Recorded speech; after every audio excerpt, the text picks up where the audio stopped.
1 in 3. That's how many American men will face physical violence, sexual assault, or stalking by an intimate partner. 1 in 3 women worldwide will endure physical or sexual abuse, most often by someone they know. But domestic abuse isn't just bruises. It's manipulation, it's fear, it's control that seeps into every part of your life. I'm Ingrid Dutton, and I survived it. Then I created 1 in 3 so no one else has to suffer in silence. Each week, we break that silence together. Occasionally joined by survivors, loved ones, and experts, we talk about the pain, yes, but also about the healing, resilience, and the fight to reclaim your life. This podcast is more than awareness, it's a lifeline. And a reminder, you are seen, you are heard, you are never alone. Search for 1 in 3 wherever you get your podcasts, because every voice matters and every story deserves to be heard. Hey, welcome back to another situation and part 2 of the Hatfield and McCoy story.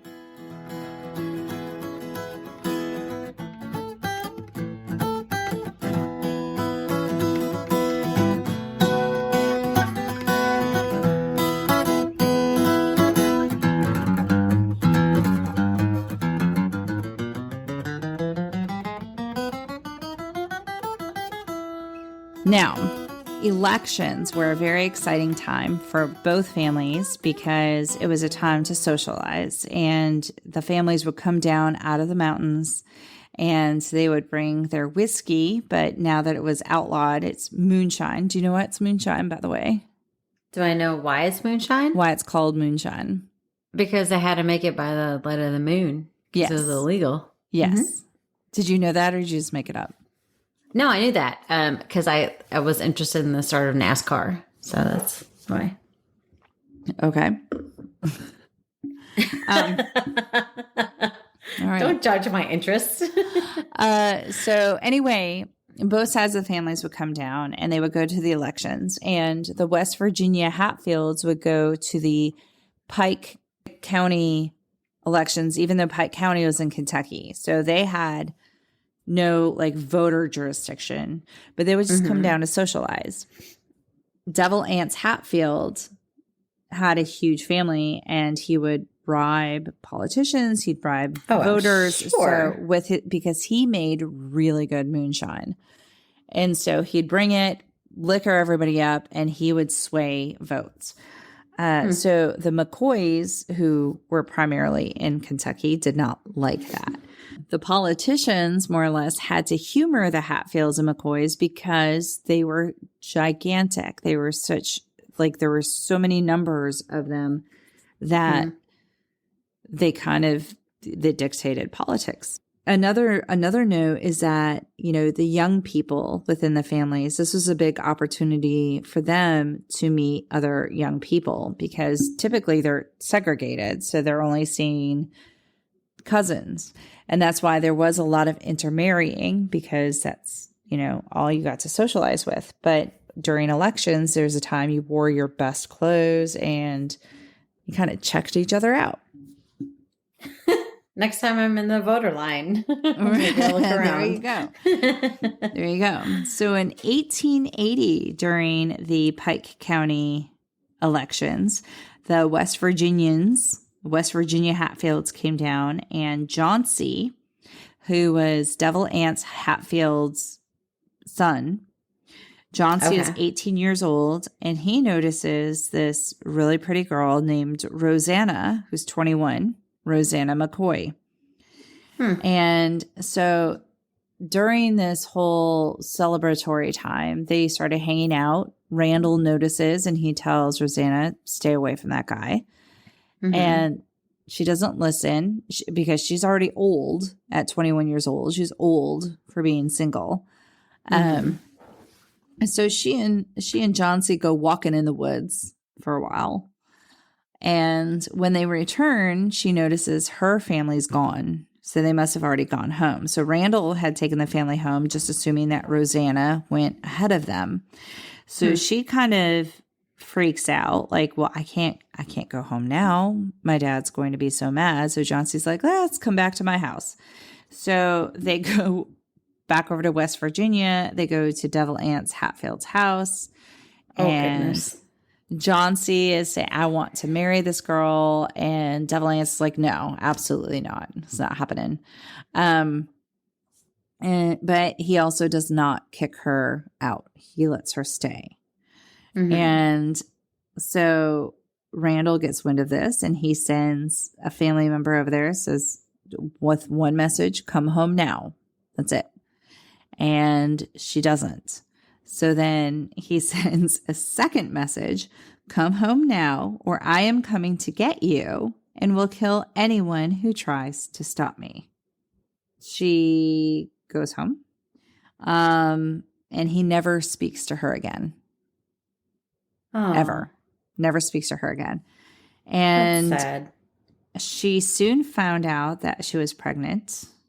And she walk in the woods. Yes. Right. How am I going to hide this from my family? So she goes and she stays with her aunt, Betty Allen. So John C. finds out that she's at her aunt's house. So he frequents and visits her. So while Randall McCoy has disowned her, her brothers are mad. They're furious. They can't stand this, especially the fact that she's about to have a baby and she's not married. So they're mad at her, or yes. Okay. And so they follow her. They find her with John C. in the woods, and they take him.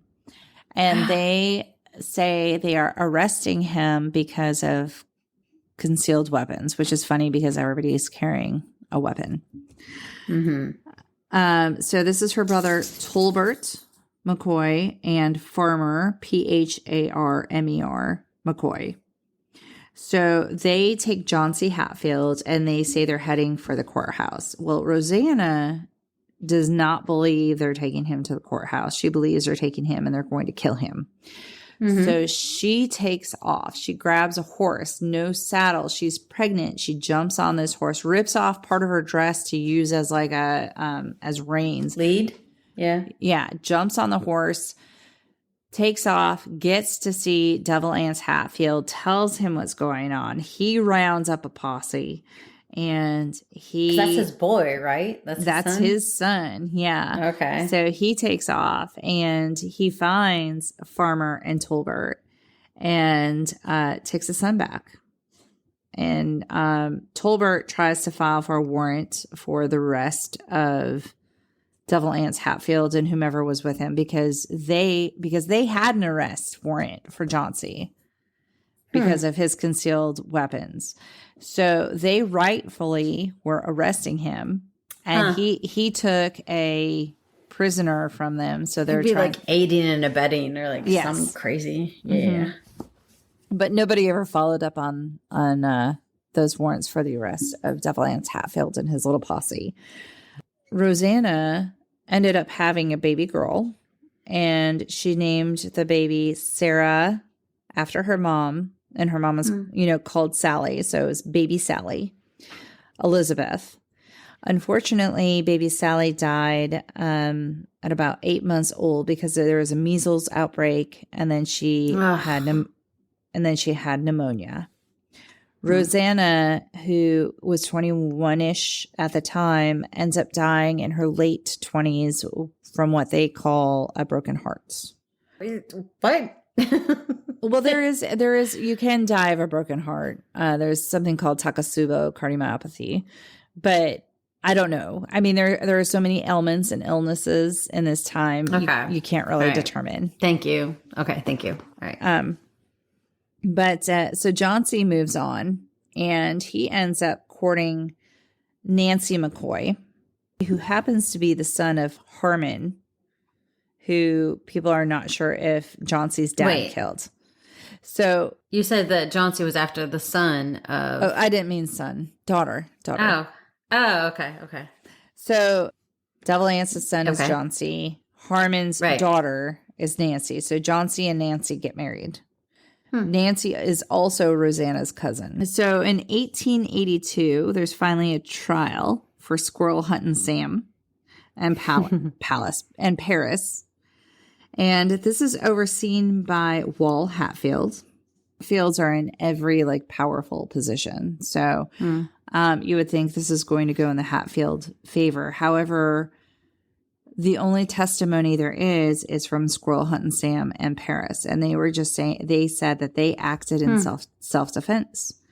And there's nobody there to contradict what they're saying. So Wall Hatfield rules in favor of Squirrel Hunting Sam and Paris and lets them go. Well, I mean, that's cool. He acted in his job, Yes. ethically. Uh-huh.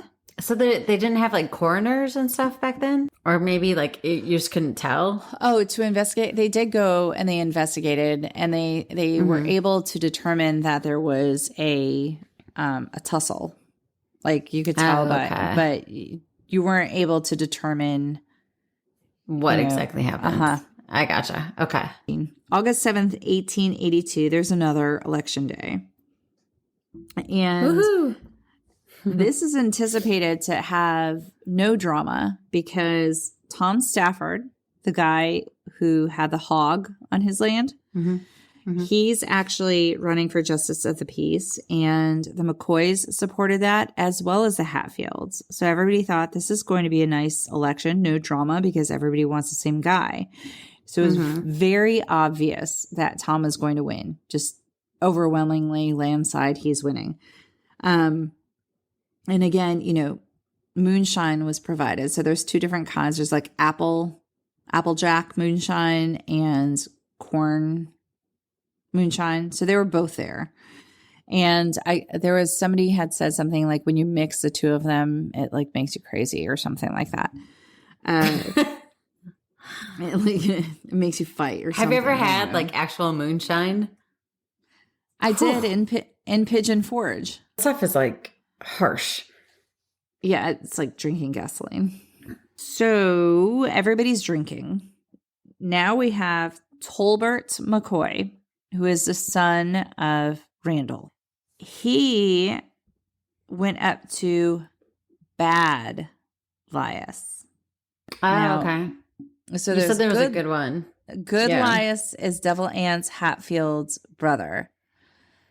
Bad Lias is Preacher Ance's brother.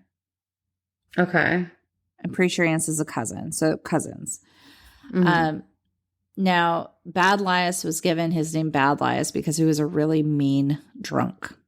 And on this day, Bad Lias was very drunk. And apparently now here's a discrepancy. He apparently had purchased a fiddle versus a banjo. It's not a big discrepancy, but he purchased a musical instrument from Tolbert, and Tolbert was saying that Bad Lias still owed him money for this, which apparently Tolbert was doing financially very well, so he really did not need the money. So thoughts are Tolbert was also imbibed, so he was just you know what, let me bring this up. So he went up to Bad Lias. He's like, hey, you owe me money for this musical instrument. Bad Lias is like, I don't owe you a penny. So they started an argument. And then Farmer, remember Farmer? PH Farmer? Yep, PH Farmer. PH Fat.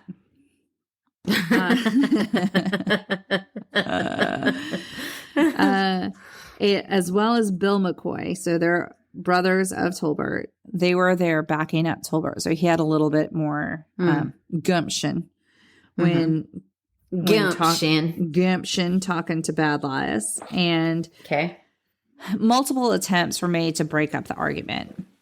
They separated the two. However, just everybody's drinking and there's a ton of people. And Tolbert ended up jumping Bad Lias. Well, Bad Lias is older. Bad Lias is drunker. Bad Lias is a very easy target for Tolbert.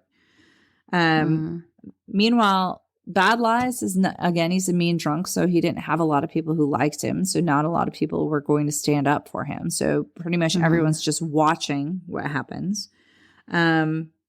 Although people did start like pulling out like, oh, look, I have a knife. Look, I have a gun. Just holding them. Showing. Not threatening, but just holding them. So now there are 2 accounts of what happened. There's Big Ellis in Hatfield. Tried to break it up with humor. So he wore this big straw hat. He was known to wear this big straw hat. And so he went up to Tolbert and said, hey, how about I give you this hat, this famous hat, and we'll call it even for the fiddle. And this hat will feed your livestock for, months to come, trying to make a joke. Well, Tolbert was too enraged and he shouted in his face, I'm hell on earth. To which Big Allison replied, it's my favorite line, you're a damn shit hog.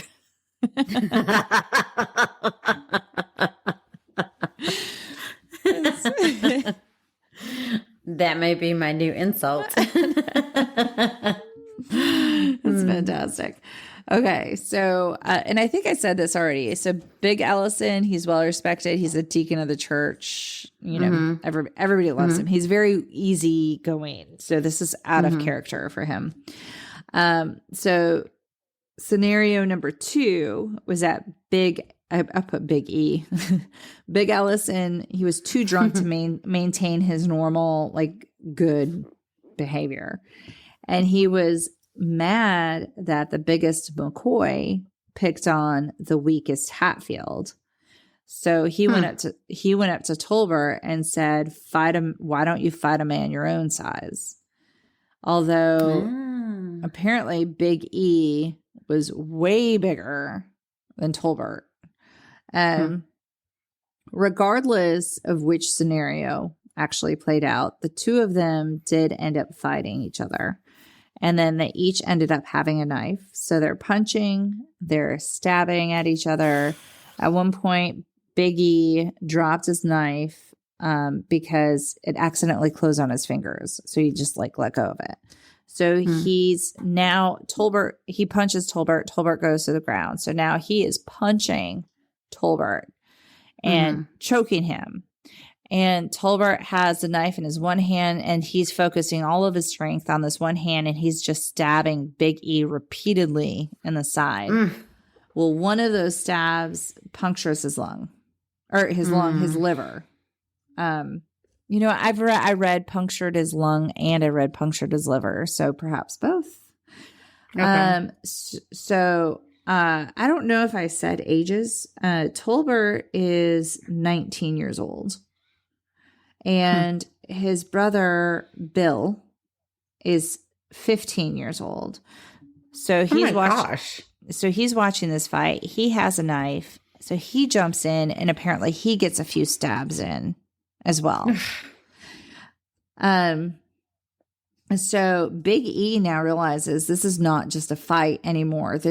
We're trying to kill each other. So he finds a 10-pound rock next to them and he grabs it and he raises this rock. At the election hall? There's just like a 10-pound rock? It's not a hall. They're outside. They're in a field. They're under a tree. So he picks this big stone over his head and his plan is he's going to bring it crashing down onto Tolbert's skull. Meanwhile, 19-year-old farmer is watching and he has a gun. So he sees that Big E's about to kill his brother. So farmer shoots his gun just as he sees Big E bringing this rock come crashing down, shoots Big E in the back. And he does not crush Tolbert's skull. It lands next to him. So Bill, once he had stabbed Big E, he took off running. So Farmer, once he shoots Big E, drops a gun and takes off running. So Good Lias and Matt Hatfield chased down and caught Farmer. Now there's another McCoy, another brother McCoy, who is just kind of out wandering around, not really knowing what's going on. So he hears all this commotion. So Bud is 17 years old. Bud comes walking up and he's like, what is going on? He sees this knife. He picks up a knife. Well, after Good Lies has been shot, he sits down and he said, I'm shot and shot for dead. So he's sitting there, barely clinging to life. Bud McCoy comes over, picks up this knife. There's all this commotion. Somebody turns and looks. They're like, there he is. And they grab him. And he initially was like, no. It wasn't me. I didn't do this. I just walked up. I just picked up the knife.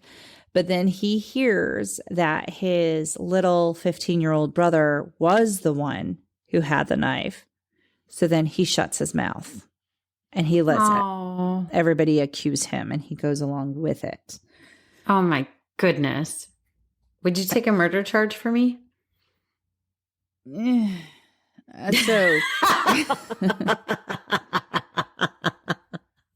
Same, sister, same. I don't know if I'd take one for you either. Yeah. So Big E is taken across the river. So nobody knows what to do with him. So they get a little makeshift gurney. They carry him across the river over to West Virginia. There's a doctor there. The doctor determines that Big E has 27 stab wounds. Oh my God. He has been shot in the back, but the course of the bullet could not be determined. So immediately these three McCoy boys are rounded up. The McCoy boys are taken by two deputies to the Pikeville jailhouse. These two deputies happen to be Hatfields. However, Valentine probably, but he goes by Wall Hatfield, is an older brother of Devil Anse Hatfield. He, along with Good Lias, catch up with these Hatfield deputies. And Wall he's in politics. And he said, you know what? You need to give the McCoy boys over to us because we need to try them in the county this happened in. The county that it happened in was in Kentucky. And he's saying we need to take them over to West Virginia. So he is kind of just trying to trick them a little bit, but plus they're Hatfields. So, and they were with Randall McCoy went with him. Randall's their dad. So he's like, I'm going with these guys. So anyway, the Hatfield deputies are like, okay, sure. Here you go. Hatfields, take them. So Randall traveled with them for quite a while. But then eventually he's like, this is not going to end well. So he went to go try to get some legal help from Pikeville. On their way to West Virginia, Devil Anse Hatfield, along with a, quote, roughneck crew, met them. And they helped transport these McCoy boys the rest of the way over to West Virginia. They were held in an old schoolhouse and tied up within this old schoolhouse, and there were Hatfield guards outside the schoolhouse. Now, gosh, these poor boys, like all three brothers, you said? All three brothers, yes. So, you know, there wasn't really a lot of legal help that Randall could get. It wasn't like you could call the police. There was no state police, and any kind of law enforcement that they may have had didn't want to get involved. Like if they were in Kentucky, they don't want to cross over to West Virginia. One, they would have no jurisdiction. Two, they would be met with a Hatfield army. So there was no help coming that way. It would have had to come in the means of like actual court sort of justice. Anyway, Big E is taken to this doctor. He's in and out of consciousness, and they're hoping that he's going to live. And when asked, they did ask him in one of these points of lucidity, what do you want us to do to the McCoy boys in the case that you don't survive? And he said to give them to the civil law. So he actually wanted them to be tried in like the court of law. Okay. Anyway, Sally Sarah Sally McCoy, first cousin and wife of Randall McCoy, and mother to Tolbert, Farmer, and Bud. Along with Mary McCoy, who is Tolbert's wife. She's like 16 years old. Oh, babies. And their 4-month, and her and Tolbert's 4-month-old daughter, Cora. So, good Lord. Okay. They travel alone. It's a pretty name. It is a pretty name. They travel alone and they go to the schoolhouse. So 2 women traveling alone to take on the Hatfields, 2 McCoy women to take on the Hatfields. And they're on their knees and they're pleading, please have mercy. At least let them go to trial. Let them go to civil law. Let them, whatever determination they make, just let them go to a trial. And Devil Anse is like, no, not going to happen. But then he eventually agrees that Kentucky, he would give the boys to Kentucky, Pikeville, Kentucky, to be tried if his brother survived. If his brother died, then he would take matters in his own hands. So they would try them in West Virginia. Now, right. In his defense at that time, for murder, somebody would maybe get 7 years. So if you think these people just murdered your sibling, do I let them go to where they are and let them go to trial and get 7 years, or do I take care of matters myself?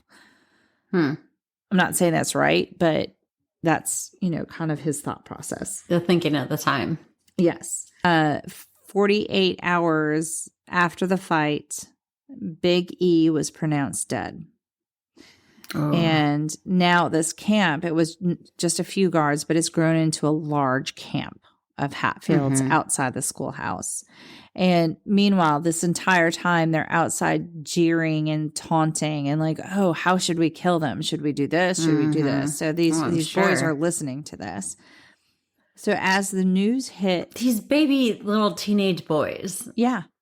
And as the news hit this camp, the McCoy boys began to cry because they heard them. They heard that he died, and now they know. Tolbert, who is the oldest of the 3, stopped crying. He initially was crying, and then he stopped crying because he did not want to cry in front of a Hatfield. And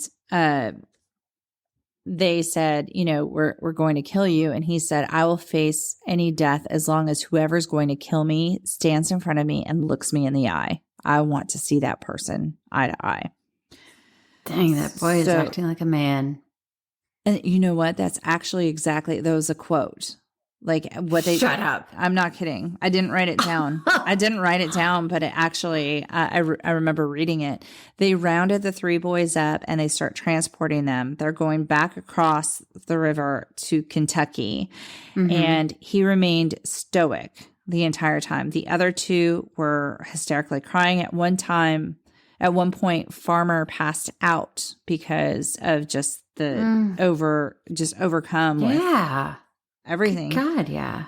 But he remained stoic. And there's a quote. I don't know if somebody said it or if just the author quoted, like, this boy was as stoic as a man. Like he acted like a man. And then also at one point along this journey, Wall, who is Devil Anse's brother, he stood up to him and he said, you know what, the boys should go to Kentucky and they should get their civil law sentence. Trial. Yeah. And Devil Anse looked at him. He's like, no. And he looked at everybody else. He's like, carry on, take them. So they took them across the Tug River. They took them into Kentucky and they went into this like little ravine area. They tied the boys to some pawpaw trees and they deliberately turned Tolbert away so that his back was to them because his request was, I want to see whoever kills me. I want to look them in the eye. So they're being extra dicks, and they're like, one, we're going to kill you. Two, we're not going to honor your request to look us in the eye. So Gina a-holes. Yes. Oh my gosh. So Tolbert was facing away. Farmer was looking, according to this book, like a treed raccoon. Terrified, like a treed raccoon. And 15. Bud, You said 15 and 17, right? Is that what you said they were? I don't remember how old Tolbert was. I want to say Tolbert was like he might be 19, 20. I think. Yeah. Well, I think Okay. Farmer is 19. Bud is 17. Bill, who actually did the stabbing, was 15. But Bud came in. That's right. So thank you. 17, 19, I'm going to guess like 21. Oh my gosh, his brother was going to die for him? Yeah, so now Tolbert's back is to everybody. Farmer's looking scared. Bud is on his knee. They're all on their knees. Bud's looking at his brothers like, what mess did you guys just get me into? No kidding. You know, and now there's nothing you guys can do to get me out of this mess. No. So there is Big Jim McCoy. He is the older brother to all of these boys. Okay. And he had traveled with them for part of the way as well. And when his dad, Randall, went to go try to get more legal help, he still carried on. And eventually Devil Ants turned and looked at him. He's like, there's no need for you to go further. And this was before they went to the schoolhouse, which was pretty much like, you're no longer welcome. Big Jim, like this is just kind of like unspoken code here. Like you respect this guy in this situation, you leave. So he left. And so his mom Sally and his sister-in-law Mary return to the house where Jim is, and Sally is begging any of her other living children, please just don't go. I'm going to pray that Devil Ants will hear God's voice and tell them to go to trial. But in the meantime, if you guys go, I know you'll be killed. So just don't go. Don't go. I need you to stay. So I mean, she's probably not wrong. She's not wrong. And so they're all sitting at Harmon's former house. So they're sitting there and Big Jim's sitting outside. So as he's sitting outside, he suddenly hears the reports of over 50 shots. Then there's just silence. Tolbert and Farmer had been riddled with bullets. But Bud was left completely untouched, sitting on his knees, completely trembling, looking at the dead bodies of his brothers. Devil Ants and his posse turned and rode away, leaving Bud. As Big Jim was sitting there, he hears all these gunshots. He hears a silence. And then suddenly he hears the animalistic, fearful cry of his brother. He hears it screaming, which is immediately silenced by the sound of a double-barrel shotgun. As Devil Ants and his posse had ridden away. Oh my God. I know. I was completely crying during this part. As Devil Ants and his posse had ridden away, one of the guys in the group, Alex Messer, had turned back after talking to Devil Ants and saying, "Dead men tell no tales." And Devil Ants said, "Go you." So that guy went up, loaded his shotgun, put his shotgun up to Bud's head. And that's when he screamed, and then he shot him and killed him. Oh my goodness. The McCoys obviously were completely enraged, and they brought charges against 18 men for Bud and Tolbert's death, along with 21 for Farmer's death. And these individuals included Devil Ants, Cap, who is another one of Devil Ants' sons, whose by the way, described as he's missing one eye. And after his death, there was a bullet that was found pressing on his skull. He was known to be very dangerous. John C., who's the other son. Wall, who is Devil Ance's brother. Elias, Good Elias, Devil Ance's brother. There's somebody named Cotton Top Mount, who is the illegitimate son of Big E. And there were some others in there as well. Once these charges and these warrants were brought up for these guys, travel between West Virginia and Kentucky was more or less halted. Even if you weren't a Hatfield or a McCoy, you were afraid to cross the state border in case you may be mistaken for one of them and either arrested or killed on the spot. The Kentucky law enforcement would be asked, like, we have warrants for these arrests for these men. And they would just say, yeah, they're not in the county because, law enforcement's scared. Jeez. A few years, the Hatfields started thinking, we're living in fear because warrants are out for arrests. And the only way this can be rectified is if we kill Randall. If we kill Randall, nobody's going to care anymore. So there were a few times where wrong people were shot at. There were two people. One was a Hatfield cousin and one was a good friend of the Hatfields and the McCoys. Ended up being crippled for life. At one point, there was an attempt at a reconciliation where the Hatfields had arrived to the location first and the McCoys came, and at a distance, they started yelling at each other, and they realized that neither family was okay for a reconciliation. So then the McCoys just rode away. So that did not happen. In 1886, there was a point, they were trying to plot these, like killing Randall, and the McCoys kept getting wind of it. So the Hatfields were like, we have a leak. And they were able to narrow it down to the wife of like a friend or whatever, but it's the daughter of Harmon, Mary. At the time, she was a 13-year-old who left the tracks in the snow. So she, along with her daughter, were believed to have been the leak of giving the McCoys the updates that they were trying to kill Randall McCoy. So they were whipped. People broke into their house, held a gun to Mary's husband's head, and they were whipped with like a cow tail. And they were whipped. Oh my God. They were whipped to being unconscious. The family thought that they were killed, but they were not killed. These were Hatfields acting on Hatfields. No, these are McCoys. So Harmon is Harmon McCoy. So Hatfields are okay. Hatfields are taking it out. But the thing is, Mary McCoy was married to, it wasn't a Hatfield, but was somebody that was like friends with a Hatfield. Okay.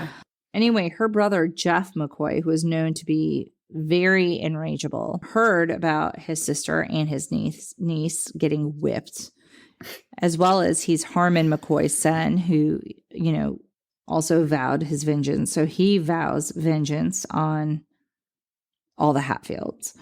At one point went and he shot up Cap Hatfield. So Cap is Devil Ance's son.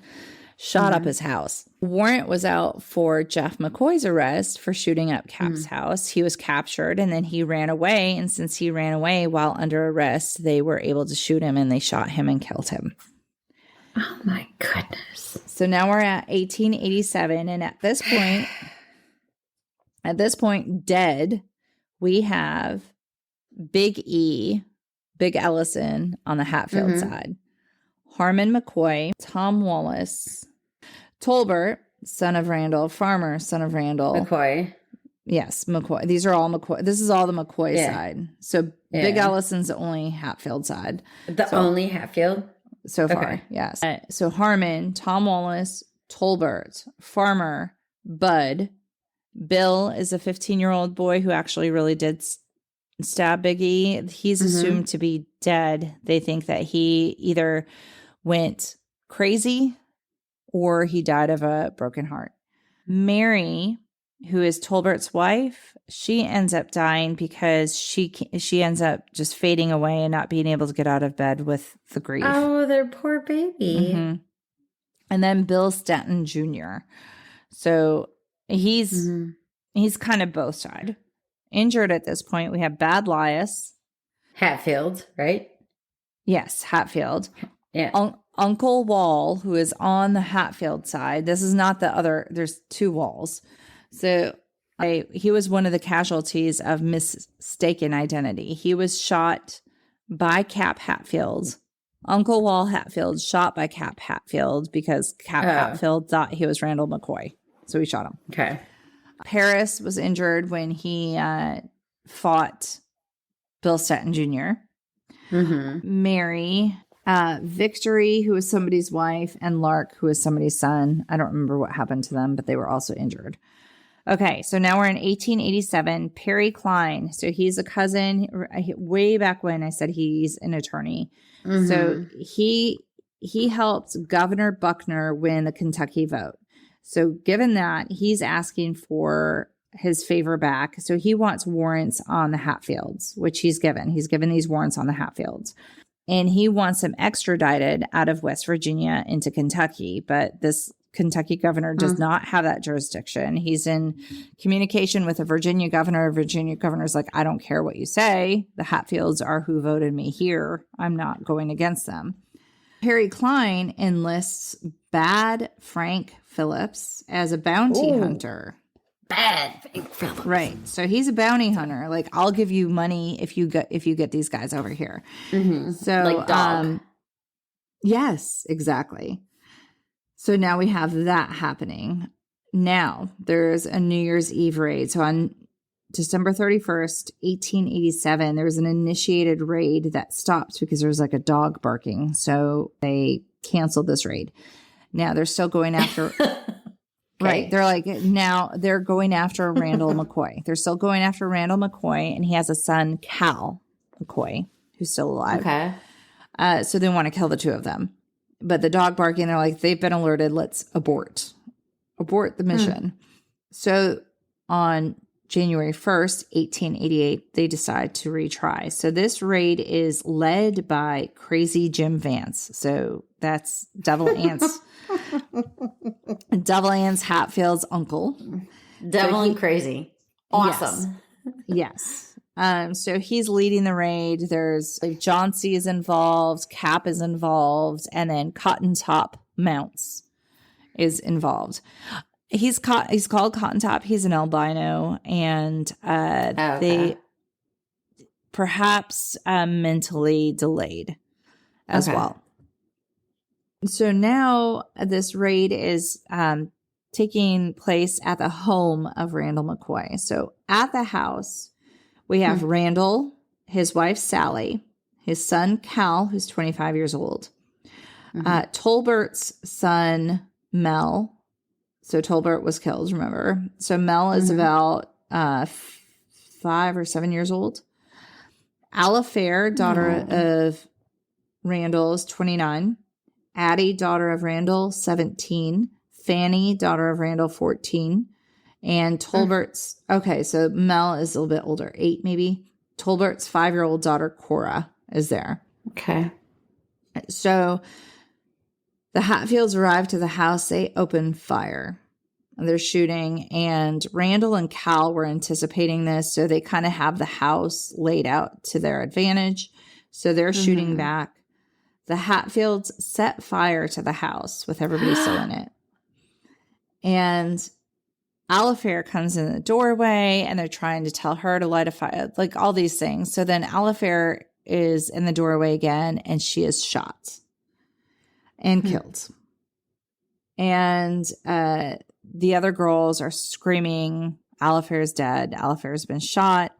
Sally, who just lost 3 of her sons, and 4, they have a gravestone for Bill, even though they don't have his body. But so she's lost 4 of her sons, now is hearing her other daughter scream that one of her daughters is killed.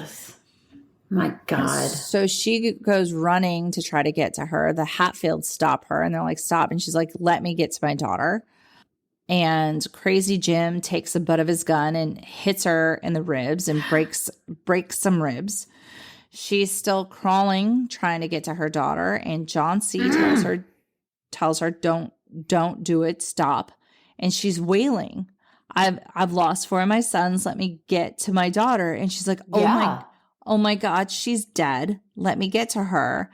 John C. takes his gun and smacks her in the head and knocks her out. So now she's knocked out. So you have Randall and Cal are cornered up together. I have a comment. So at the beginning of this, like you said that the Hatfields were the more like well-adjusted, like good tempered, everyone like they did good and whatever, they were good people. And the McCoys were the one with the short temper. Mm-hmm. Right? So the Hatfields are ones acting well, so still the McCoys have very short tempers. The Hatfields are trying to right what they believe their wrongs are. I'm not saying one death. I'm not one death defense of them, but yeah. Okay. So now rationality. Great. Cal and Randall are huddled up together. They're trying to make a game plan. And so the plan is to try to run for it. So Cal takes off running for the woods, and Randall hears all this gunfire. So he starts shooting. He stands up and he starts shooting to try to draw the gunfire away from his son. So then it's turned on him. So he starts running. Cal is almost in the clear, where purely by luck or unluck, however you want to look at it, a bullet gets him in the head and kills Cal. Randall is able to escape. There are 2 Hatfield men who are shot. One of them is Cotton Top Mounts. He's shot in the shoulder. He's bleeding quite a bit. There's another guy who's a few of his fingers are shot off. And so at this point, everybody disperses. Hatfields leave. Randall's gone. Cal, I think it's Calvin, but Cal is dead. Mm-hmm. And so, what's up with Sally or Sarah? So when the next morning, Big Jim, remember he's the brother to Cal and the girls. So he gets wind of this. He finally gets to the house to find his younger sisters have dragged the body of their older sister, and they've dragged their unconscious mother out of the burning house, and they've started a fire. So they're trying to keep warm around the fire. Mel, who's like the 7 or 8 year old son of Tolbert, had initially hidden under the house. And as he was sitting there hiding, he realizes that his disabled 5-year-old sister is still inside the house. So he goes back in and he's able to drag her out in time for the roof to come crashing down. So they survive. Sally, what a hero. Sally is severely beaten. She can't move. I think where the ribs were broken were so close to her spine, she can't walk at the time. But the 2 who are killed are Alifair and Cal. So now Bad Frank has gone. They have warrants, and he's assembled a posse to hunt everybody down. They come upon Cap and Crazy Jim, and there's a big shootout. Crazy Jim told Cap, "You need to just go." They had just eaten. Crazy Jim's wife had just roasted some raccoon, and it sounds like Crazy Jim overate. And he's like, I can't run. I can't do anything. So I know the feeling. Like, I gotcha on that. So he tells Cap to go, and Cap is actually able to escape. He has a flesh wound but that's it. And he's able to get to his dad and tell his dad, hey, this big posse's coming out for all of us. Crazy Jim, however, has a shootout with Bad Frank, and Crazy Jim ends up getting killed. With this raid that this initial raid that Bad Frank went on, he was able to get 6 more of the 23 wanted men in the McCoy boy murders. So he brings them back to Pikeville. On January 18th of 1888, about 40 men assembled with Bad Frank, and they set out again to try to get more of these Hatfields. And they go to Cap Hatfield's house, where there are approximately 12 Hatfield men waiting. And they're called the Logan Renegaders. Included in this group of men are 2 lawmen. There's a constable and a deputy. And of course, there's a shootout. Bill Dempsey, who is the deputy, was shot in the leg. And eventually the Hatfields retreat. And the McCoys found Dempsey, who had kind of crawled out of the way and tried to seek shelter.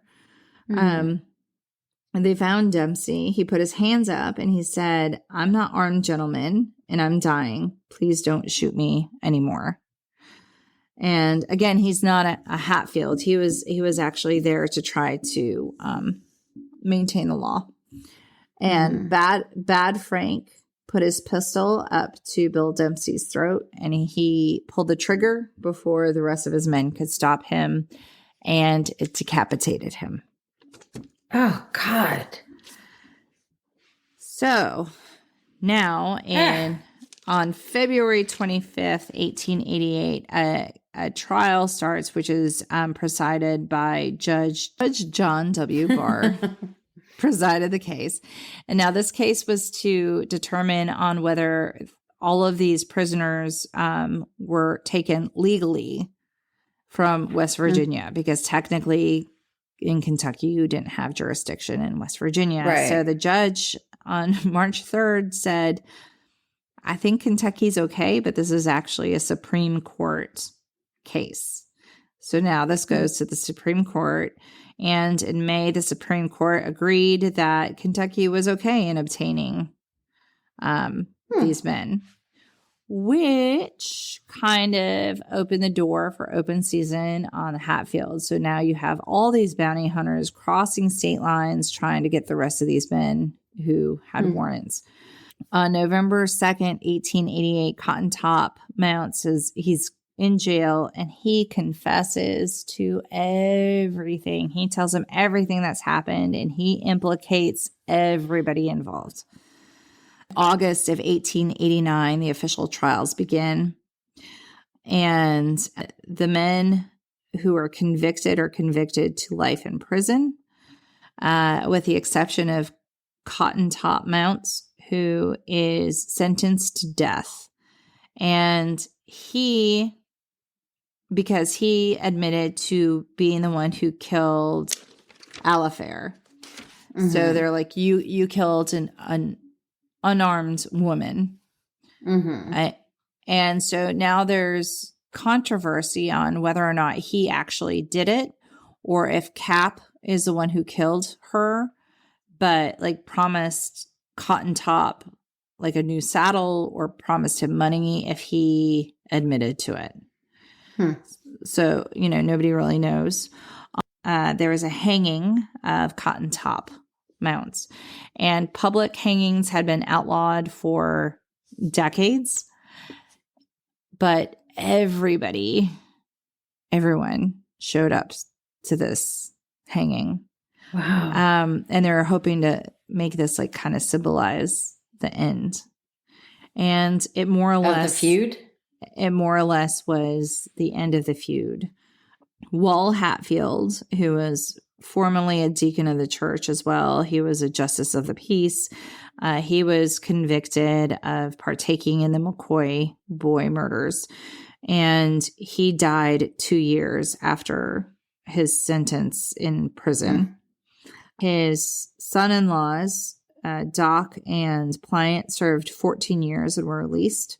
in February of 1890, there was a new West Virginia governor, Fleming, and he withdrew the bounties. So he's like, having bounties on all these men's heads is just going to encourage more and more killing. So he said there's no more bounties on anybody's heads.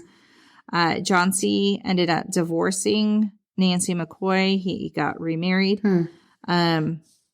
He was eventually caught by a bounty hunter and was sentenced to life. Devil Anse Hatfield, as well as Elias Hatfield, were acquitted. Devil Anse was acquitted? February 24th of 1891, Cap Hatfield declared an amnesty between the two families. Perry Klein, who is an attorney, I didn't talk about him too much, but he really was a giant instigator in a lot of things. He died of tuberculosis, March 19th, 1891. Devil Anse died at the age of 82 in 1921 due to pneumonia. Cap Hatfield. Cap Hatfield died in 1930 at Johns Hopkins with a brain tumor. And Randall McCoy ended up working on a ferry. He died at the age of 88 years old after he fell. This is awful. He fell into a cooking fire, and that's how he died. Oh. Yeah. And pushed. In 2003, the Hatfields and the McCoys, in the wake of 9/11, came together and actually signed like a peace treaty, more or less. An armistice? An armistice, thank you. Because they both had family members who were going to fight in the Gulf War following 9/11, and they wanted to symbolize that if anyone attacks Americans, especially on American soil, you put every other feud, everything else down, and you fight together to defend your countrymen. Well, that's and cool. That's the Hatfields and McCoys. That's insane. It's insane, and it's horrifying. So the Hatfields, like, legit, they only had like one casualty, right? Which was good or big. Well, I mean, if you go all the way through the end, Cotton Top Mounts was hanged. Okay. I mean, like prior to like in the actual feud, like prior to like law enforcement getting involved. Yeah. So Bill Staton Jr. is not. He could be on both sides. Right. So, yeah. So the Hatfields are bigger. They're wealthier. They had more power. They had less casualties. When we were talking about the personalities of Hatfields versus McCoys, so the McCoys, and I didn't really describe it as well. Honestly, I do recommend reading the book. The book just illustrates all of this so much. It is confusing because there's 10 million names in there. And I mean, it's like trying to read Game of Thrones. It is. Yes, exactly.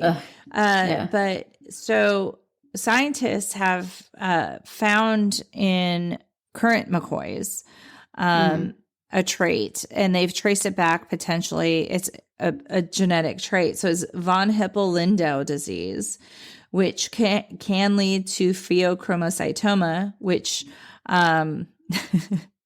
it affects the adrenal. It can cause adrenal tumors. And when you have adrenal tumors, you can have an excessive secretion of catecholamines, including adrenaline. So your short tempers, heart rate goes up, headaches, blood pressure goes up. You're in like fight or flight kind of syndrome. And so you can have a very fast, like over excessive reaction to situations. So that's interesting. It's possible that this had a part to play in all of this. Even if it didn't, that's so interesting. Wow, Ingrid. Good Lord. Good Lord, indeed. Whew, that was a story and a half.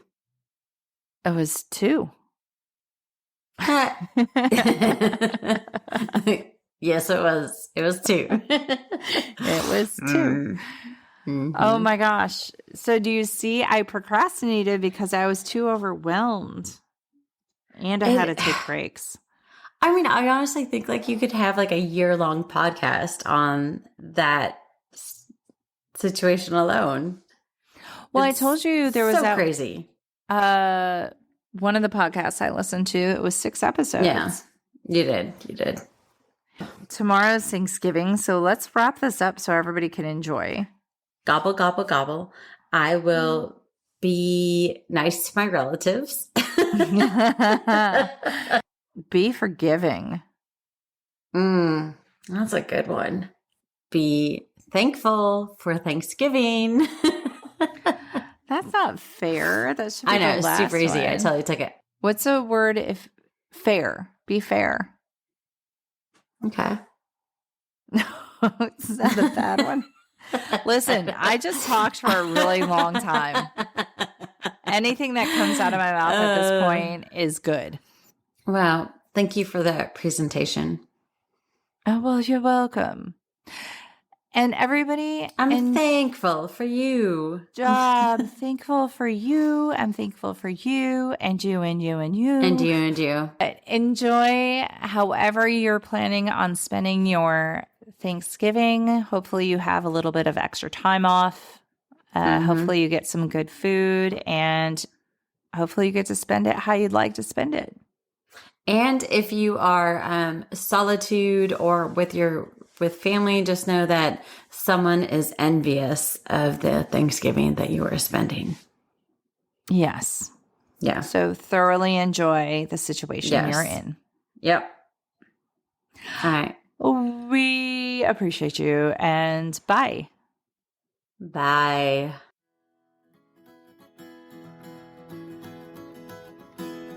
If you would like to reach out to us or submit your situation, please contact us at anothersituationpodcast@gmail.com or find us on Instagram at Another Situation Podcast. We're also on Facebook at Another Situation.